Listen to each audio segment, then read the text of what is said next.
How do predictive and diagnostic genetic tests differ for Jewish families? Imagine you're sitting with your family, trying to understand what a genetic test result really means. It can feel overwhelming, especially when it involves inherited health risks common in Jewish communities. Today, we're going to break down the difference between predictive and diagnostic genetic tests and how they impact Jewish families. Diagnostic genetic tests are used when someone shows signs or symptoms of a genetic condition.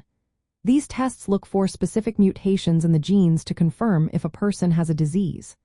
For example, if a person from an Ashkenazi Jewish family shows signs of Tay-Sachs disease, a diagnostic test can tell if they actually have it.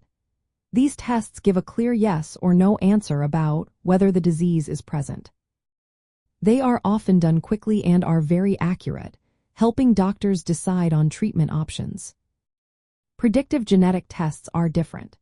They are used when someone has no symptoms but wants to know their future risk of developing a condition. These tests look for gene mutations that increase the chance of getting certain diseases.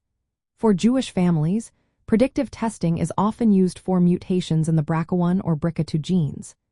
These mutations are linked to higher risks of breast and ovarian cancers, which are more common in Ashkenazi Jewish populations. Predictive tests don't tell you if you will definitely get the disease. Instead, they show the likelihood or chance of developing it later in life. One key difference is when the tests are done. Diagnostic tests are for people who already have symptoms, while predictive tests are for those without symptoms but with a family history or known mutations. The results of diagnostic tests are usually definitive, confirming if the disease is present. Predictive tests, however, give probabilistic results, meaning they show increased risk but not certainty. This can sometimes be confusing, so counseling helps explain what the results really mean. Another important point is how these results affect families. If a person tests positive for a mutation in a predictive test, their relatives might also be at risk. Sharing this information with family members can help them decide if they want testing or preventive measures. For example, a woman with a BRCA mutation might choose increased screening or preventive surgery to lower her risk. Predictive testing is most useful when there are actions to take. For example, if someone learns they carry a mutation linked to cancer, they can take steps to reduce their risk.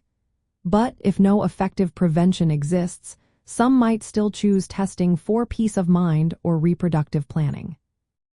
In Jewish medical genetics, counseling is vital. Counselors help families understand what the test results mean, discuss emotional and ethical issues, and guide them on sharing information with relatives. They also help interpret the probabilistic nature of predictive testing and the certainty of diagnostic results. To sum up, diagnostic tests confirm if someone has a disease right now, while predictive tests estimate future risk in people without symptoms. For Jewish families, understanding these differences helps make informed choices about testing and managing inherited health risks. Counseling supports families through these decisions, making sure everyone understands what the results mean and how to share them with loved ones.